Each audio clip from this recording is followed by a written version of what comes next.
les investisseurs de ces différents pays doivent se sentir partout dans cette zone comme chez eux. Et ça, il faut nécessairement harmoniser ne serait-ce qu'un aspect de nos fiscalités.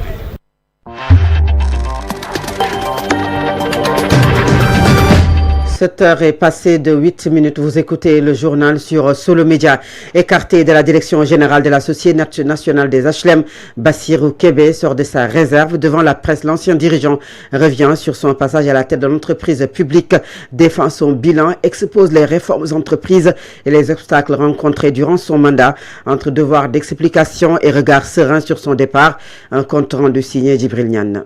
Quelques jours après son limogeage à la tête de la Société nationale des HLM, Bassirou Kébé est sorti de sa réserve. Face à la presse, l'ancien directeur général a tenu à défendre son bilan. Revenant sur les actions menées durant son passage à la direction de l'entreprise publique, il a affirmé avoir engagé plusieurs réformes visant à renforcer l'accès au logement social et à améliorer la gouvernance interne de la structure. Cet exercice ne saurait être perçu comme un simple bilan administratif. Il s'agit avant tout d'un acte de reddition de comptes conformément aux exigences de bonne gouvernance qui doivent guider toute gestion publique. Sous la présente forme, cette reddition de comptes s'adresse en premier lieu aux bénéficiaires des services de la Société nationale des HLM pour lesquels nous avons œuvré quotidiennement. Au-delà, elle s'adresse à l'ensemble du peuple sénégalais, dépositaire ultime de la légitimité de l'action publique. Au demeurant, cet exercice ne saurait non plus se substituer aux mécanismes institutionnels de reddition de comptes prévus par les textes en vigueur en direction des autorités publiques et des organes de contrôle pour le respect des principes de transparence, d'intégrité et de responsabilité qui encadrent la gestion des ressources publiques.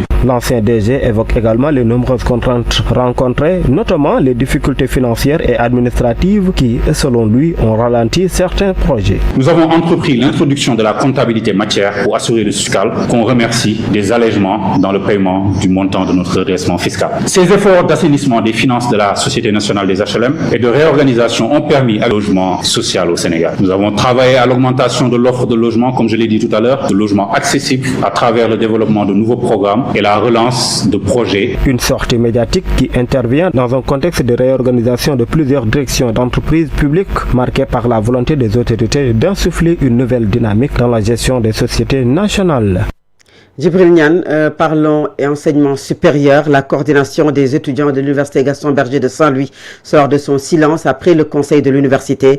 Elle fustige la posture du conseil académique, maintient son mot de grève et reste ouverte au dialogue pour la stabilité de l'enseignement supérieur au Sénégal. Fodé Moussa Diatta, membre de la coordination, est au micro de Khalifa Babacar Fall. Certainement, nous allons y revenir dans nos prochaines éditions. Parlons de tout à fait autre chose. À l'occasion du 19 mars 2000, date de la première alternance démocratique ayant porté Abdoulaye Wade au pouvoir, le Parti démocratique sénégalais met en avant le bilan des années 2000-2011 dans un contexte national marqué par des difficultés économiques et sociales. Le PDS appelle à un retour à une gouvernance d'expérience, affiche son ambition de revenir à une alternative, de redevenir une alternative politique crédible. Je vous propose d'écouter Malal Fall. Il est le président de la Fédération nationale des enseignants. Il est au micro de Mamsorno Dramé.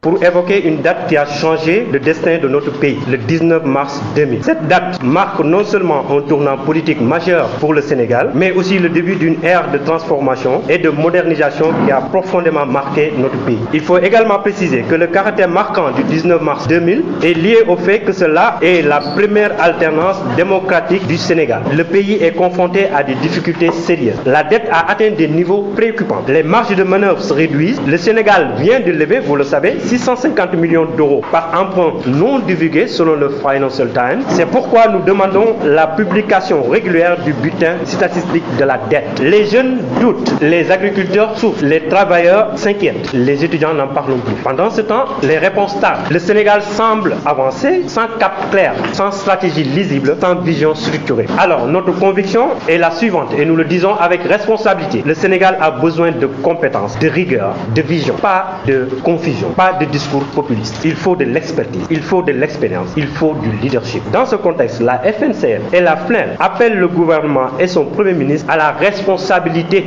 et à la mobilisation collective afin d'anticiper les effets de cette situation et de préparer une stratégie nationale de riposte efficace en lieu et place de débats politiciens et électoralistes. Notre message est donc, ce que nous disons aujourd'hui est très simple. Le Sénégal ne manque pas de ressources, nous le savons tous. Le Sénégal ne manque pas de talent, nous le savons tous. Le Sénégal ne manque pas d'histoire. Mais il a besoin de direction, il a besoin de clarté, il a besoin de responsabilité. En conclusion, il est important de souligner que malheureusement, la crise actuelle va probablement durer quelques années à cause de sa complexité et de sa profondeur. Et qu'on n'a pas encore trouvé les voies et moyens de sa résolution. Même si les solutions venaient à être trouvées, les premiers effets du redressement économique et social ne pourront être ressentis avant au moins 3 ans. En commémorant donc le 19 mars 2000, nous regardons le passé avec nostalgie. Nous regardons l'avenir avec exigence parce que l'héritage que nous a laissé Maître Wade n'est pas un souvenir, c'est une responsabilité. C'est une responsabilité qui nous oblige, nous tous. À l'instant, Malal Fall, président de la Fédération nationale des enseignants libéraux, la chef de la division de la santé bucco-dentaire au ministère de la Santé et de l'Hygiène publique, Dr Kodou Badiane Mané, a salué mercredi la forte mobilisation des professionnels de santé de la région de Diourbel dans la lutte contre le NOMA, une pathologie encore meurtrière. Elle s'est exprimée à Touba à l'occasion de la célébration décalée de la Journée internationale de la santé bucco-dentaire organisée à l'hôpital Matlaboul Fawzaini autour du thème une bouche heureuse est un esprit heureux. Je vous propose d'écouter Dr Kodou Badiane Mané. Il est au micro, elle plutôt est au micro d'Ibrahim Khalil Djemé. Donc il faudrait qu'on ait une bonne hygiène bucco-dentaire qui passe par le nettoyage de la bouche au bon moment et avec la bonne méthode. Le bon moment, c'est surtout avant le coucher.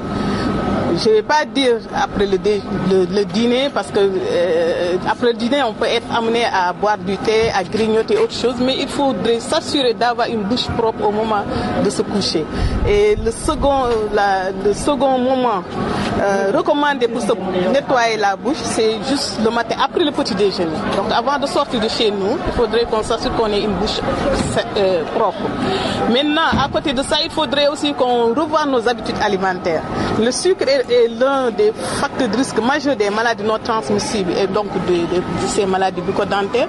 Il faudrait qu'on puisse réduire la quantité de sucre dans nos aliments, dans notre alimentation et surtout chez les enfants. Parce que là, avec les nouvelles habitudes de vie, les enfants sont bourrés avec des aliments qui ne conviennent pas à leur croissance, qui contiennent énormément de sucre, les boissons sucrées, les aliments sucrés, les pâtisseries, etc. Il faudrait quand même qu'on puisse revoir notre assiette et s'assurer que nos enfants mangent sainement, surtout les enfants. Je parle plus des enfants parce que les enfants sont des innocents.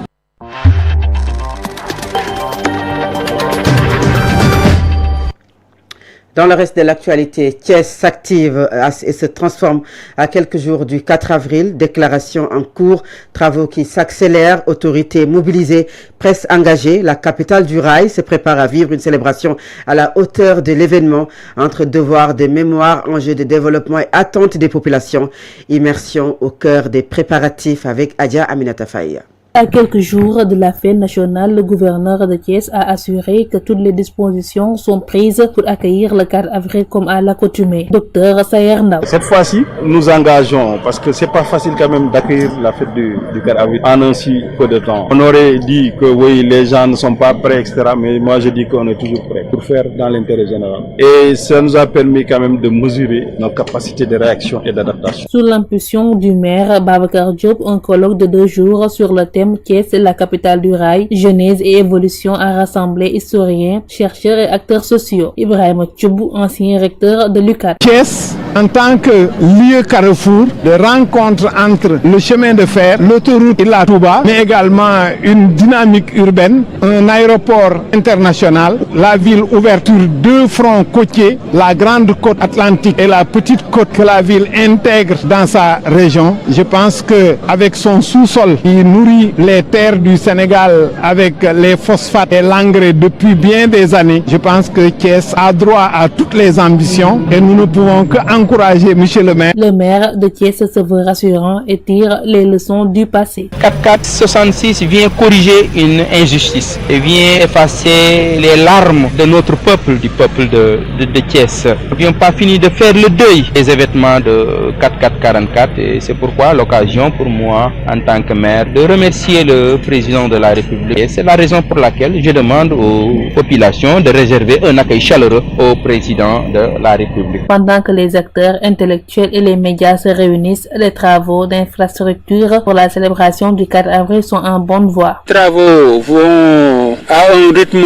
très soutenu, parce que vous avez vu déjà le combat est en train de montrer la tribune présidentielle, mais également à côté de la tribune présidentielle, il y a 8 autres tribunes qui va recevoir beaucoup de monde, au-delà du gouvernement, des autorités administratives, le président de la République, recevoir des chefs d'État, des ambassadeurs. Donc cela veut dire que c'est toute l'Afrique, tout le monde entier qui va converger ici vers Thiès durant le 4 avril. C'est pourquoi, au-delà de ces travaux d'installation des tribunes, le maire a engagé des travaux de pavage. Le travail s'intensifie parce que l'armée veut, au niveau de l'avenue Caen, de la place Mamoudja jusqu'à la station Shell, que les trottoirs, que les emprises soient pavés. Donc ce qui fait qu'il y a une grande opération de pavage qui est en train d'être faite également. Pratiquement toutes les avenues qui convergent vers l'avenue Caen. À ce niveau aussi, la mairie a engagé la densification de l'éclairage public. Les Thiessois, eux, espèrent des retombées concrètes. Le 4444, des sentiers avaient été entamés et non terminés. On aimerait aussi voir cela se réaliser, comme les routes secondaires surtout, Podrom Diomoko Diop ou bien le SAT. Terminer ça serait aussi bénéfique pour la région et pour la commune de Thiès plus particulièrement. Entre devoir de mémoire, mobilisation des autorités, engagement de la presse et espoir des populations, Thiès s'apprête à célébrer le 4 avril dans un esprit d'unité et de renouveau. Une fête nationale qui, au-delà du symbole, pourrait marquer un tournant pour la capitale du rail, bien décidée à s'inscrire dans l'histoire. Adja Aminata Faye, 1,5 milliard de francs CFA seront inscrits dans la prochaine loi de finances rectificative au profit de la haute autorité du WACF sur instruction du Premier ministre Ousmane Sonko. Cette annonce a été faite à l'occasion de la cérémonie de lancement du projet de construction d'un immeuble WACF public au profit des Dara, présidé hier par Ousmane Sonko, et la pose même de la première pierre du Dara moderne sur le site de l'ancienne école Amadou Hassan Ndoye illustre l'engagement du WACF au-delà du cadre traditionnel des Dara. Ce projet met en avant sa vocation de mécanisme durable de solidarité combinant éducation, valeurs religieuses et développement des communautés et témoigne de sa capacité à allier tradition et vision d'avenir. C'est un compte rendu signé Awa Aïcha Diop. Le site de l'ancienne école Amadou Hassan Ndoye a accueilli la cérémonie de pose de la première pierre d'un projet de WACF public pour la construction d'un Dara moderne dans le cadre de la modernisation des Dara. La cérémonie s'est tenue en présence de nombreuses autorités publiques, soulignant l'importance de ce projet. À cette occasion, Dr Ahmed Lamine Hadj, directeur général de la haute autorité du WACF, a pris la parole pour présenter les fondements et objectifs de cette initiative. Je rappelle que le projet de WACF public Dara moderne est une composante du programme d'appui à la modernisation des Dara qui avait pour but de construire 64 Dara à travers tout le Sénégal, mais c'est un projet également innovant en ce sens qu'il est adossé au mécanisme du WACF qui permet à ces 64 Dara construits par le gouvernement du Sénégal d'être autonomes en termes de gestion et de fonctionnement. Selon lui, si ce projet concerne aujourd'hui les Dara, il est essentiel de comprendre que le WACF dépasse ce cadre. Il a présenté comme un mécanisme durable de solidarité au service du développement des communautés. Et aujourd'hui, nous faisons face vraiment à un mécanisme de financement innovant, en ce sens que ça permet à l'État de se décharger et de dégager d'autres espaces budgétaires pour d'autres besoins et de laisser la place au WACF de financer ce secteur-là. Et donc, c'est un modèle aujourd'hui qui est là. Et je dois ajouter également que ce que nous avons lancé aujourd'hui n'est qu'un premier jalon par rapport à une série d'actifs WACF qu'on va mettre en place pour accompagner les différents secteurs dans lesquels on peut effectivement identifier des vulnérabilités. À travers ce projet de Dara moderne, le WACF s'affirme comme un levier de développement alliant valeurs religieuses, éducation et vision d'avenir. Aïcha Diop, à 7 mois des Jeux Olympiques de la jeunesse Dakar 2026, un événement historique pour le continent africain. Le comité d'organisation intensifie sa mobilisation et ouvre ses portes à la presse. Le Quenon se rassure et se dit prêt à travers un médiatour organisé les 26 et 27 mars. Les journalistes sont invités à constater de près l'état d'avancement des infrastructures et des chantiers qui accueilleront les compétitions. Des visites de sites emblématiques comme le stade Maître Abdoulaye Wade ou le Dakar Arena sont prévues. Mamadou Diagne, président du comité national olympique et sportif sénégalais, est au micro de Mariam Sodendiaye.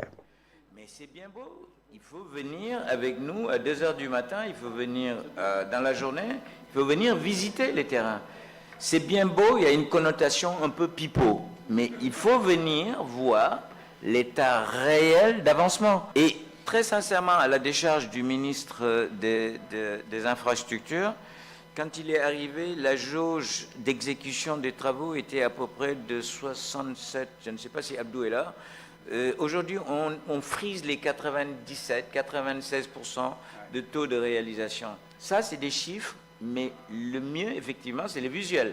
Moi, je vous invite, on a pêché, et ça, vous avez bien fait de le relever avec Ibrahima, on n'a pas donné le tableau en chiffres. Il y a à peu près 2700 athlètes qui vont être là. Il y a 206, 207 pays qui vont être là. L'âge, je l'ai dit tout à l'heure, c'est entre 14 et 16 ans. Nous avons 400 jeunes qui sont formés. Abdou en a reparlé et reparlé. Nous avons la Learning Academy qui est une première. C'est nous. J'espère que le CIE nous payera des droits d'auteur là-dessus. Nous avons 25 sports de compétition. Nous avons 10 sports d'engagement. Et puis il y a 8 sites de compétition et de festivités. Package deal, l'un dans l'autre, vraiment tout ça est sous contrôle. Maintenant, il y a la tournée de la flamme. Effectivement, on ne l'a pas évoqué ou de façon périphérique. Il y a 30 étapes de célébration. Nous avons 2000 porteurs de la flamme. Nous avons 30 000 élèves sensibilisés aux valeurs olympiques. Nous avons 2000 volontaires sensibilisés aux valeurs olympiques. Et je vous donne une première, c'est qu'on risque d'avoir un vol spécial, brandé aux couleurs des Jeux, pour aller à Athènes chercher la flamme. Je mettrai aux enchères au niveau de la presse 2 ou 3 places, je ne sais pas si on peut plus, je n'ose pas m'aventurer là-dessus, pour que vous fassiez le voyage d'Athènes à ici et vous accompagniez la flamme. À l'instant, Mamadou Diagne et cet élément met un terme à la première partie de cette édition. La seconde partie, c'est la page internationale, le sport et la revue de la presse. À présent, l'Inter. Actualité internationale. Au Moyen-Orient, au 28e jour de la guerre au Moyen-Orient, les attaques se poursuivent dans toute la région. Tout ce matin, des explosions ont retenti dans le sud de la capitale libanaise sans avertissement ou appel à évacuer préalablement. L'armée israélienne a également visé la capitale iranienne Téhéran au cours de la nuit. Et les États-Unis ont fait passer à l'Iran un plan en 15 points pour tenter de mettre fin au conflit. L'Iran n'a pas l'intention de négocier mais de continuer à résister, a affirmé mercredi soir à la télévision d'État, le ministre des Affaires étrangères Abbas Araghchi, en allusion aux pourparlers évoqués par Donald Trump depuis 2 jours, mais refutés par Téhéran. Et Donald Trump lui-même qui a annoncé hier repousser jusqu'au 6 avril son ultimatum avant d'éventuelles frappes américaines contre les centrales électriques en Iran, assurant que les discussions avec Téhéran se passent très bien. Et hier encore, Israël affirme avoir tué le chef de la marine des gardiens de la révolution, Ali Reza Taghsiri. Le ministre israélien de la Défense a promis aux responsables des gardiens de continuer à les traquer un par un.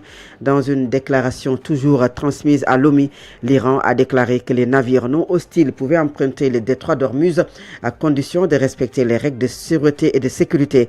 Et ce jeudi, c'était hier, des pétroliers malaisiens ont reçu l'autorisation d'emprunter le détroit. Le ministre également libanais de la Santé indique qu'au moins 1116 personnes ont été tuées et 3229 autres blessés depuis le 2 mars. Et tout ce matin également, le principal port commercial de Koweït a été visé. C'est à l'aube par une attaque de drones ennemis. C'est ce qu'ont annoncé les autorités portuaires. L'attaque sur le port de Chouekra a fait des dégâts matériels considérables, mais pas de victimes, ont-elles précisé dans un communiqué publié sur X. À présent, c'est la page sportive. Solo Média. L'actualité sportive. Sport le matin sur Solo Média, c'est l'affaire d'El-Amin Senghor. Bonjour. Merci, bonjour à vous Fatou Abdoulaye, bonjour à toutes et à tous. Avant de parler de ce feuilleton judiciaire avec surtout le Sénégal ou la Fédération sénégalaise de football face à la Confédération africaine de football, d'abord sachez que nous sommes à la veille de match du Sénégal face au Pérou qui se jouera donc demain samedi à partir de 16h heure locale. Au niveau donc du Stade de France, le Sénégal va défier donc l'équipe du Pérou pour un match amical comptant bien entendu pour la préparation de la Coupe du Monde 2026. Les Lions ont poursuivi donc leur séance d'entraînement jusqu'hier avec surtout donc l'accueil des nouveaux, notamment il s'agit donc de Nobel Mendy et de Momodou Diakhogne qui ont passé donc à la traditionnelle bizutage comme on l'appelle au niveau donc de la Fédération sénégalaise de football ou en tout cas de la tanière. On attendra donc de voir la conférence de presse d'avant-match du coach Pape Thiaw et du joueur avec lequel il sera donc accompagné. Info à suivre. Je le disais à l'entame, le feuilleton judiciaire se poursuit. Sachez que la Fédération sénégalaise de football est aujourd'hui donc à pied d'œuvre pour défendre ses intérêts, notamment le titre de champion d'Afrique. Le Sénégal reste toujours champion d'Afrique selon les avocats. Le titre du Sénégal n'est pas à retirer. Il n'y a donc pas de retrait dans la décision du jury d'appel de la Confédération africaine de football, a déclaré hier maître Ousmane Diagne. L'avocat est revenu sur la procédure du jury d'appel à la Confédération africaine de football. Je rappelle qu'il parlait d'hier donc, ou en tout cas qu'il faisait hier une sortie, une conférence de presse pour expliciter cette procédure qui est donc enclenchée par la Fédération sénégalaise de football. Maître Souleymane Diagne, que je vous propose d'écouter, il est le coordinateur du pôle avocat de la Fédération sénégalaise de football.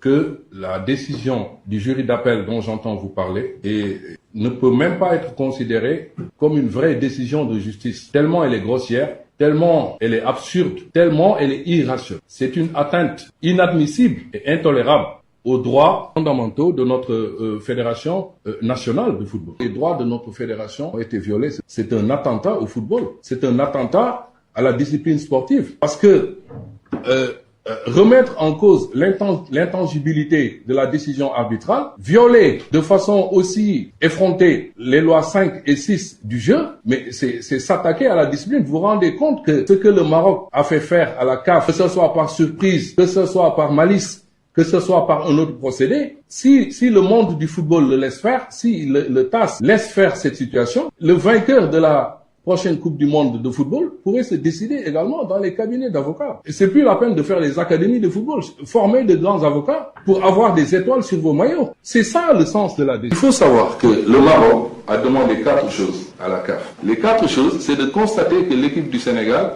s'est retirée. Le constat a été fait par le jury disciplinaire. La deuxième chose qui a été demandée, c'est la victoire 3-0 sur tapis vert. Et la CAF, par le jury disciplinaire d'appel, lui donne ce deuxième point. Mais le Maroc demande 2 choses encore plus importantes. C'est que le titre soit retiré à l'équipe victorieuse sur le terrain, qui est le Sénégal. Et le Maroc demande troisièmement que les médailles, que le prize-money, que les récompenses lui soient données. Et je vais vous dire aujourd'hui que les 2 dernières demandes ont été rejetées par le jury. Voilà, maître Ousmane Seydou Diagne, que vous venez à l'instant d'écouter. Je rappelle qu'il est le coordinateur du pôle avocat, donc engagé par la Fédération sénégalaise de football. Parallèlement, le Sénégal mène donc le combat et refuse la fatalité après le braquage opéré par la Confédération africaine de football qui a décidé de déposséder le trophée de la CAN 2025 au Sénégal au profit du Maroc. C'est l'avis donc de Abdoulaye Fall, le président de la Fédération sénégalaise de football, a annoncé hier que l'heure est grave et le combat dépasse aujourd'hui le simple rectangle vert et l'élite sportive. Nous reviendrons sur la sortie de Abdoulaye Fall, le président de la Fédération sénégalaise de football, dans nos prochaines éditions. Mais sachez que sur le timing, la procédure au tribunal arbitral du sport, il dure généralement entre 9 et 12 mois, mais la FSF souhaite que le calendrier soit raccourci afin d'obtenir une décision rapidement. Mais pour cela, il faut que toutes les parties soient d'accord, a expliqué hier donc Maître Moussa Sarr. Je rappelle qu'il est aussi un avocat donc dans ce pôle avocat. Nous reviendrons certainement sur la sortie de Maître Moussa Sarr en version Wolof pour plus amples explications sur la procédure. Et pour finir cette page sportive, Fatou Abdou, nous parlons du championnat sénégalais. Guédiawaye FC revient sur la course puisque le club de la banlieue de Dakar a défait hier l'équipe de la Sonacos sous le score de 3-0. Eh bien, sachez que le club de la banlieue a quitté donc la 13e place, direction la 11e place, en attendant donc de voir la prochaine journée où le club de la banlieue, en tout cas, ce sera un derby de la banlieue, puisque Guédiawaye jouera contre l'AS Pikine. Eh bien, on verra si le Guédiawaye parviendra encore une fois donc à venir et jouer les premiers rôles du championnat sénégalais après en tout cas, un début assez compliqué de l'équipe de la banlieue de Dakar, notamment Guédiawaye FC. Fatou Abdou. Merci beaucoup, Al-Amin Senghor. Nous restons avec vous pour le dernier point de cette édition et c'est la revue de la presse. Solo Media Group. La revue de presse.